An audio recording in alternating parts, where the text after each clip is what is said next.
What is up, sports geeks? It's your host, Josh, here back with another episode, another fantasy football episode, joined by Alec. As always, Alec, we had 4 straight weeks coming into this week. The Tyrone Tracy is officially what put us below the projection. We ended up 0.97 points below projection. Tyrone Tracy with a very crucial fumble that hurt us. But great weeks out of Darnell Mooney. James Conner had great weeks. Unlucky on the J.K. Dobbins read. I think we were just talking about that. 2 lucky touchdowns from the Chargers, and neither one of them was J.K. Dobbins. So Unfortunate, but we're back with 6 more here, and we're going to hop right into it. Real quick, make sure you hit that subscribe button. YouTube's telling me over 96% of you guys are not subscribed. Hit the subscribe button. It's free. It's easy. Other than that, over to you for your first one here, Alec. Yeah, so first here, I'm going to go Nick Chubb. We were on him a couple weeks ago. Reed was right. He got about 20 touches, just the efficiency wasn't there. They're playing the Saints this week. They're 3rd worst against the run for fantasy points allowed to opposing running backs. So I love Nick Chubb here. Love Nick Chubb this week. Actually is one of their few times where they could actually have a positive game script. Yes. Well, the other thing about Chubb here too is that we saw he's coming off of a bye week, right? He's coming back from injury. But 2 weeks ago, before the bye week, Jerome Ford, I think, had 1 carry. It's not like he's competing for touches at all here. Yeah. And the other thing, I mean, New Orleans, to your point here, New Orleans just gave up, I believe, over 5 yards per carry to both Algier and Bijan Robinson. I understand, Bijan Robinson should run all over you. Algier probably shouldn't. I love Chubb this week. Yeah, just the matchup here, especially off the bye week. He gets another week back from his injury. They've already been loading him up with touches, so I expect him to get 20-plus touches this week.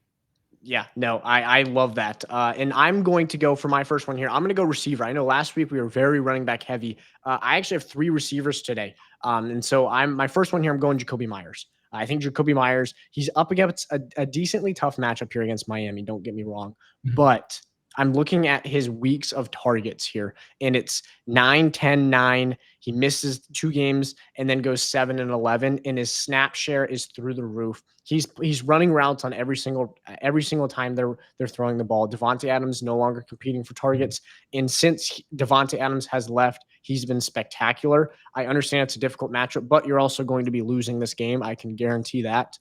Which means they're going to have to chase it. Jacoby Myers, I think, is locked in for 10-plus targets. Yep. And I wouldn't be surprised if he even has 8 catches for 50 yards, right? And he's not very efficient with them. But guess what? PPR, 8 catches for 50 yards, we'll take it.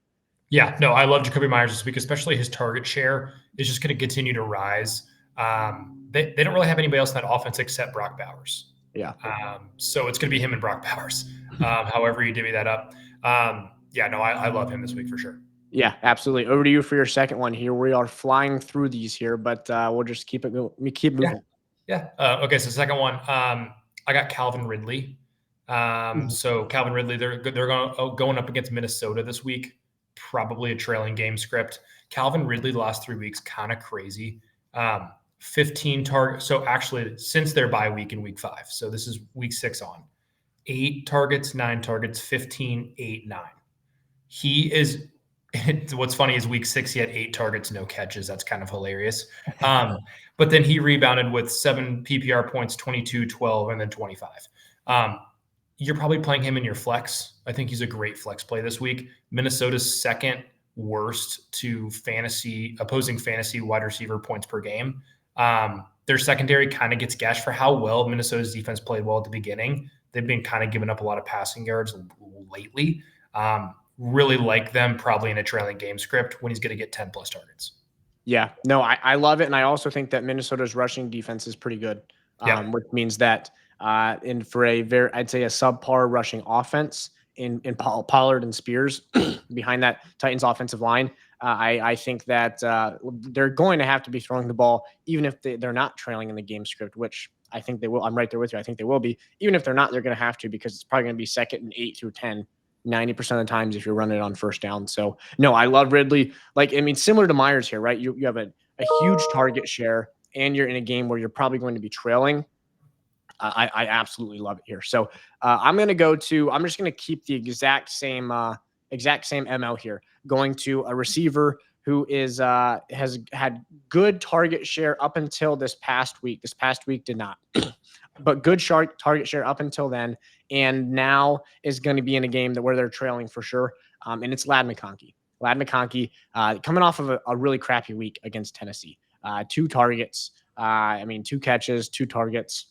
A rough week against Tennessee. But you look before that, right? And he's a rookie receiver. He's going to have his down games. You look before that, and he's got every single game other than week 2 and now he's had 6 or more targets. Yeah. That is great. And I think that this Chargers offense to move the ball on Cincinnati is going to have to throw it. That's been Cincinnati's, you know it better than anybody. That's been Cincinnati's Achilles heel all year is just getting torched. And I think that Ladd McConkey over the middle is going to hit for 2 or 3 15+ yards chunk plays, right? And when you start to add those in, also in a trailing game script, he's going to get peppered with targets. I really like Ladd McConkey here. Yeah, no, I do too. Especially, I expect this game to potentially get into a shootout, and Ladd McConkey just gets open. So, I trust Ladd McConkey here. I like this. What's he projected? As of right now, he is projected 12.2. So that's basically 6 catches for 60 yards. Yep. Definitely can see that happening. Yeah, I could see him going for 7 or 8 catches pretty comfortably given the correct game script, right? It's got to be stretched out enough by Cincinnati that they actually have to chase it, right? But I don't think that the Chargers secondary is good enough to keep this game to a non-shootout. Correct. It's not going to be like a Tennessee last week where they just ran the ball and it was kind of over. Right. And exactly. So no, I love Ladd here. Awesome. So my third one. I'm kind of going to a Browns well here. This might be a problem. Our week is heavily dependent on how Jameis Winston plays, which is always scary. So I'm going Cedric Tilman here. So since he kind of jumped into this role, he had 5 targets through the first 6 weeks. Then he had 12, 9, and 11. So he's coming off 18 fantasy points, 29, and then 19.5. He's been balling. And this is mainly just because Jameis starting. So they're actually slinging the ball around. And Amari got traded. But off the bye week, I expect them to target him probably pretty heavily. I'm probably looking around that 10 to 12 again.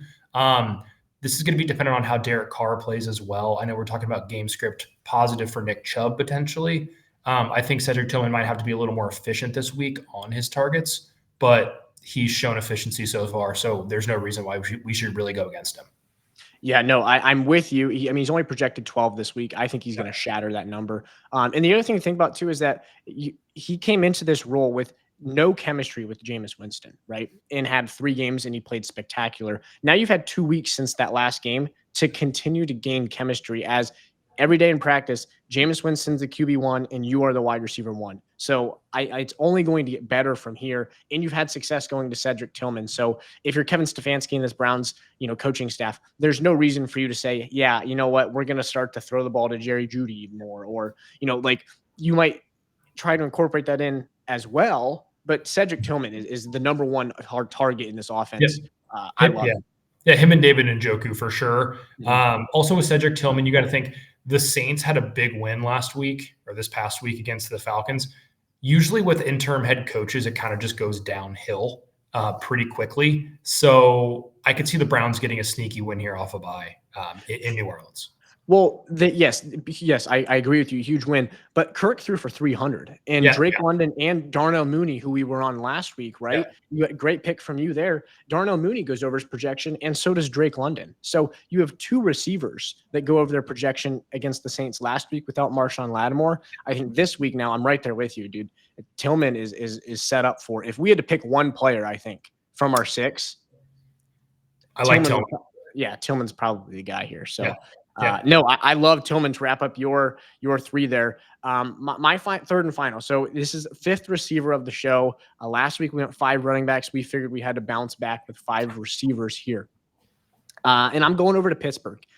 This is the same secondary that they're playing against in Baltimore that just gave up 260 against Jamar Chase, right? Which By no means am I trying to, it's George Pickens is my player. By no means am I trying to compare George Pickens to Jamar Chase. They're not on the same level, but the defense that he's playing against is just as bad because it's the same one. And I don't need 260 yards and 3 touchdowns out of George Pickens. I need like 7 catches for 100 yards or 8 catches for 70 yards and maybe a touchdown sprinkled in. And I think that's exactly what he's going to do. You look at his targets over the weeks, 8, 9, 5, 7 is what he's been going with.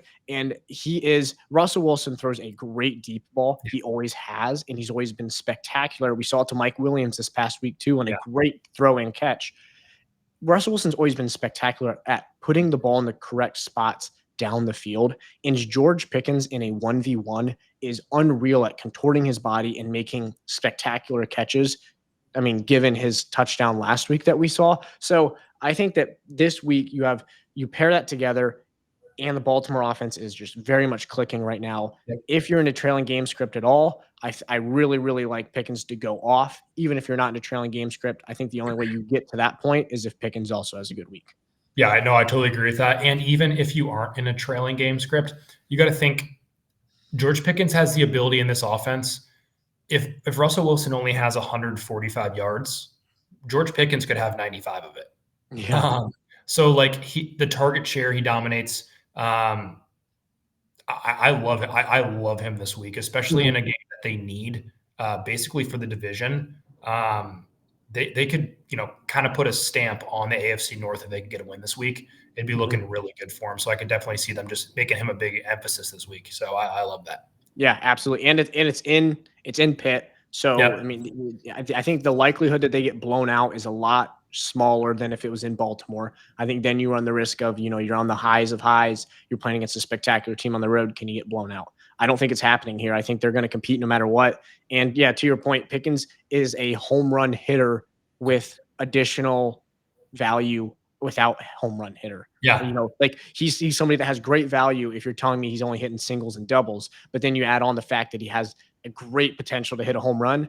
I mean, I have to be starting him this week in any league. I have him in a couple leagues. He's projected 13. I think he's going to be pretty comfortably in that 15 range. If he gets a touchdown, wouldn't be surprised to see him in the 20-ish. Yeah, and also you got to think, even if they are trailing by a couple scores, that's good for us anyway, because then they'll be throwing. So, I mean, I think either way, if they're winning, it's because of him.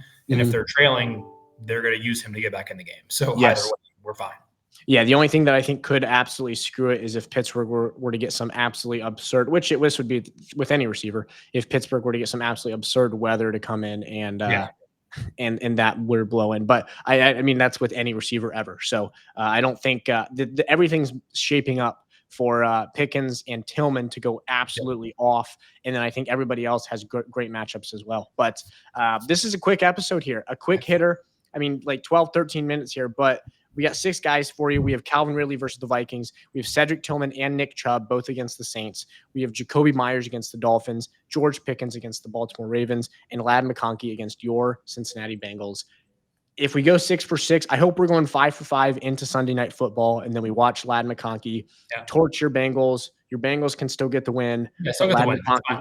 Ladd McConkey has a great week, though, and it's the 6 for 6 we've been waiting for. And we're getting back in that green column after Tyrone Tracy screws us this past week. Yeah. Also, I was going to say this. What kind of voodoo are your Lions doing where you can throw 5 picks and still win the game? I don't know. This is a game that we should have got. I could obviously talk for hours about this, but this is a game that any year other than last year or this year, we lose by 40 if we play like that. And somehow we won that game. I was laughing because the Bengals throw for 5 touchdowns and no picks, and we lose. And you throw for 5 picks and 2 touchdowns, and then you guys somehow win. It's unbelievable. It's very impressive. No, I am blown away by it. The only thing it's doing is just building up my hope now to just get crushed at some point. But either way, I'm stoked about it. I do hope Goff bounces back next week, though. But other than that, though, those are our 6 guys for this week. We are coming for the 6 for 6. It's coming soon. And I've got a feeling it's this week, and I know you do too. But other than that, this has been the Sports Geeks podcast. They play, we talk. Thanks for watching, guys. Peace.